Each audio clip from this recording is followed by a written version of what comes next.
ராமநாதபுரத்தில் இருந்து இலங்கைக்கு கடத்தப்படவிருந்த 2280 கிலோ பீடி இலை பண்டல்களை கடலோர காவல்படையினர் பறிமுதல் செய்தனர்.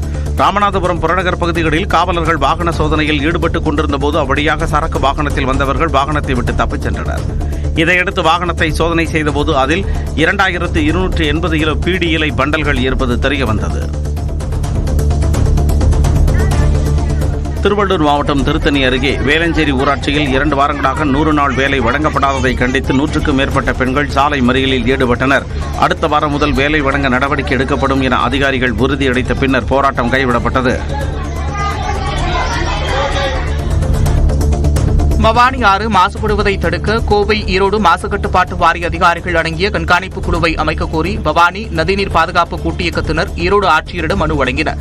பவானி சாகர் அணையிலிருந்து கூடுதுறை வரை ஏராளமான தொழிற்சாலைகள் இருக்கும் நிலையில் அவற்றிலிருந்து வெளியேற்றப்படும் கழிவுகள் ஆற்றில் கலப்பதை தடுக்கவும் ஆலைகள் மீது நடவடிக்கை எடுக்க வேண்டும் என்றும் அவர்கள் வலியுறுத்தினர். அதிமுக கவுன்சிலர்களின் வார்டுகள் புறக்கணிக்கப்படுவதாக கூறி திருச்சி 14வது வார்டு அதிமுக கவுன்சிலர் அரவிந்தன் சாலை மறியலில் ஈடுபட்டார். திருச்சி மாநகராட்சியின் 14வது வார்டில் புதிய தார் சாலை அமைக்கும் பணி பல மாதங்களாக கிடப்பில் போடப்பட்டிருப்பதாக கூறப்படுகிறது. இதனால் பொதுமக்கள் மற்றும் வாகன ஓட்டிகள் அவதிக்குள்ளாவதாக கூறி அதிமுக மாமன்ற உறுப்பினர் அரவிந்தன் தலைமையில் பொதுமக்கள் சாலை மறியல் போராட்டத்தில் ஈடுபட்டனர்.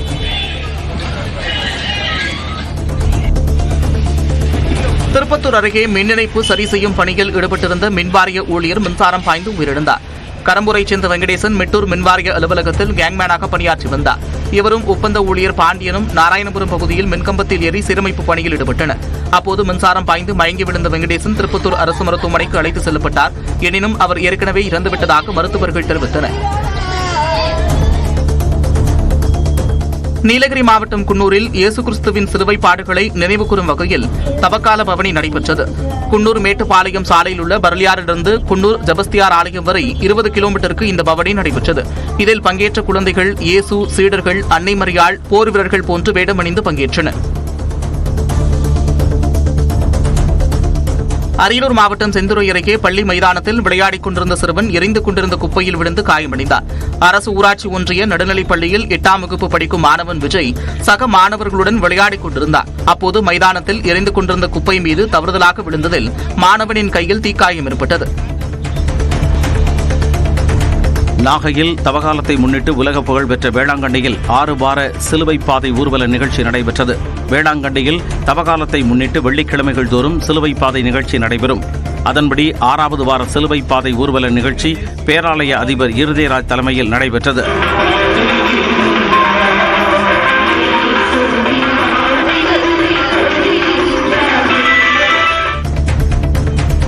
ஜப்பானில் இருந்து கொண்டுவரப்பட்ட 3 டயாலிசிஸ் இயந்திரங்களை தருமபுரி ஆதீனம் மக்கள் பயன்பாட்டிற்கு தொடங்கி வைத்தார். மயிலாடுதுறை ரோட்டரி சங்கமும் தருமபுரம் ஆதீனமும் இணைந்து மயிலாடுதுறை மாவட்டத்திலேயே முதல் தனியார் ரத்த சுத்திகரிப்பு நிலையத்தை அமைத்துள்ளது.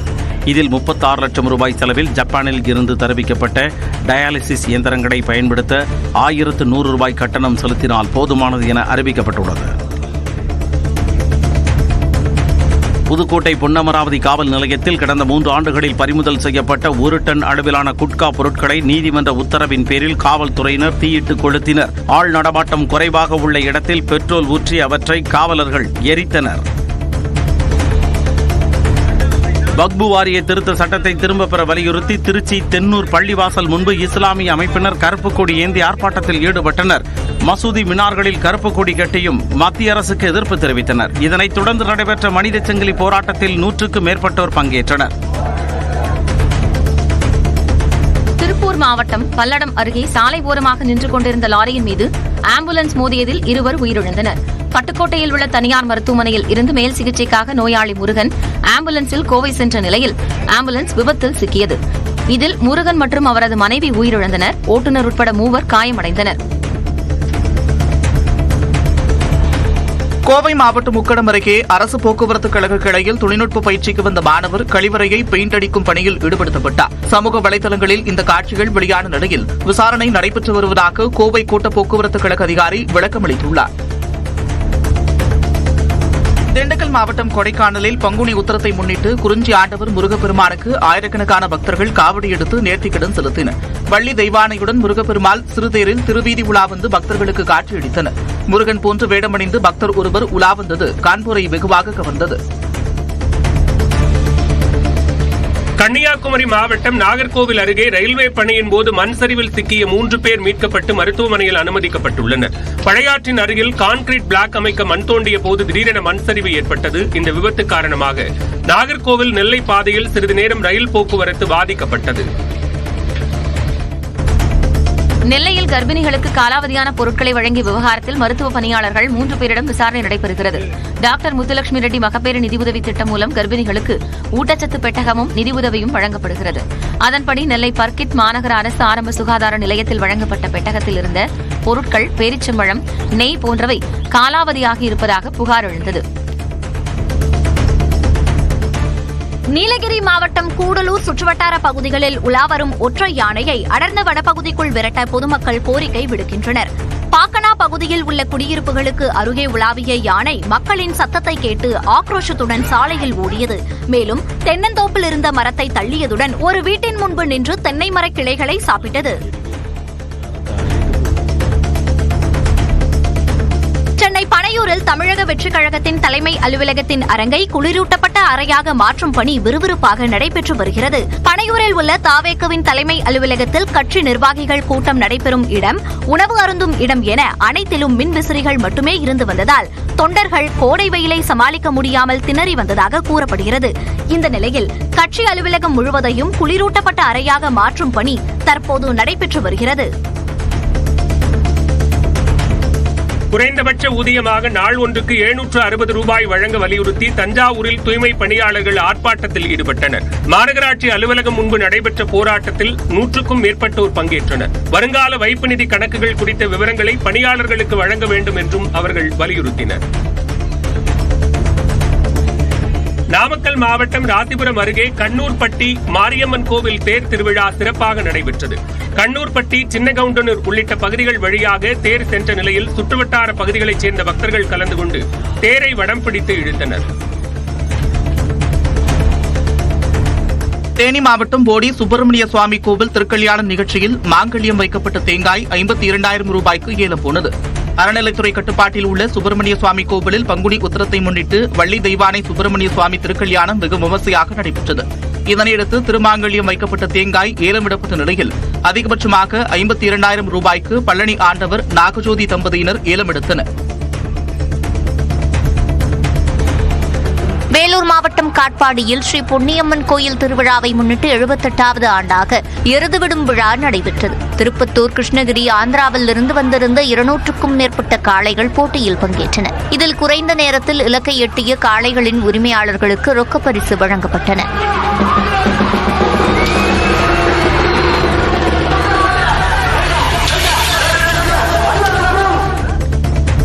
தஞ்சாவூர் பர்மா காலனியில் உள்ள அங்காள ஈஸ்வரி முனீஸ்வரர் கோயில் திருவிழாவுக்கு வந்த பக்தர்களுக்கு இஸ்லாமியர்கள் நீர்மோரும் எலுமிச்சை பழச்சாரும் வழங்கினர். பங்குனி உத்திர திருவிழாவை முன்னிட்டு பக்தர்கள் காவடி, பால்குடம் எடுத்து நேர்த்திக்கடன் செலுத்தினர். இதில் திரளான பக்தர்கள் பங்கேற்றனர்.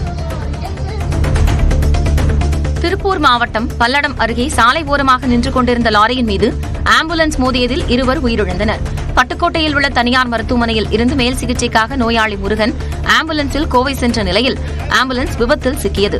இதில் முருகன் மற்றும் அவரது மனைவி உயிரிழந்தனர். ஓட்டுநர் உட்பட 3 காயமடைந்தனர். சேலம் அருகே ஏரியில் மீன்பிடிக்கச் சென்ற அண்ணன், தம்பி நீரில் மூழ்கி உயிரிழந்தனர். சின்ன கவுண்டாபுரம் ஒட்டப்பட்டியைச் சேர்ந்த 8 வயது தர்ஷனும் அவரது தம்பியான 7 வயது விஷாலும் நண்பர்களுடன் சேர்ந்து மீன்பிடிப்பதற்காக சந்தனப்புடையார் ஏரிக்கு சென்றனர். அப்போது விஷால் நீரில் தவறி விழுந்த நிலையில் அவரை காப்பாற்ற தர்ஷனும் நீரில் இறங்கியுள்ளார். இருவரும் நீரில் மூழ்கி உயிரிழந்த நிலையில் காவல்துறையினர் வந்து சடலங்களை மீட்டனர்.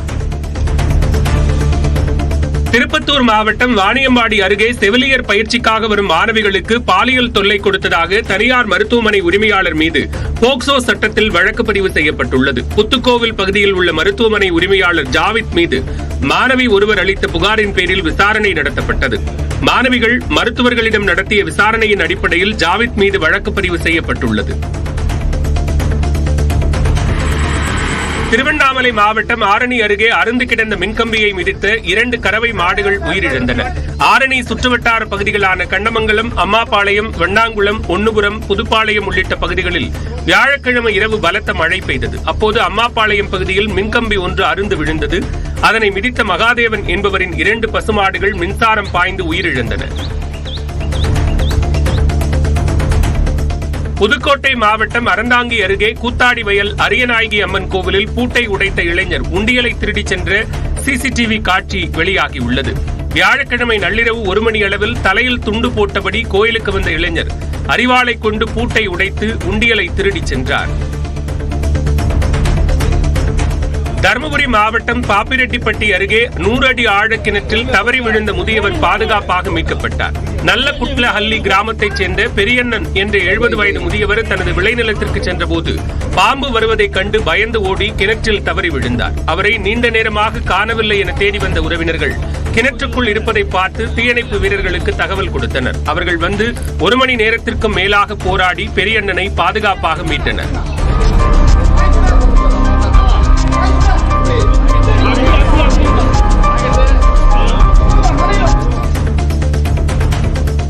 கிருஷ்ணகிரி மாவட்டம் சூளகிரி பகுதியில் முள்ளங்கி விலை வீழ்ச்சியடைந்துள்ளதால் விவசாயிகள் கவலையடைந்துள்ளனர். கடந்த 3 மாதங்களுக்கு முன்பு நல்ல லாபம் கிடைத்த நிலையில் தற்போது கிலோவிற்கு வெறும் 3 ரூபாய் முதல் 4 ரூபாய் வரை மட்டுமே விலை போவதால் செலவிட்ட தொகை கூட கிடைக்கவில்லை என விவசாயிகள் கவலை தெரிவிக்கின்றனர். திருவாரூர் அருகே வீட்டில் தனியாக இருந்த 10ஆம் வகுப்பு மாணவிக்கு பாலியல் தொல்லை கொடுத்த கட்டட தொழிலாளி கைது செய்யப்பட்டார். பெற்றோர் வெளியூர் சென்றிருந்ததால் 16 வயது சிறுமி வீட்டில் தனியாக இருந்துள்ளார். அப்போது உள்ளே நுழைந்த 47 வயதான சரவணன் என்பவர் பாலியல் தொல்லை அளித்துள்ளார்.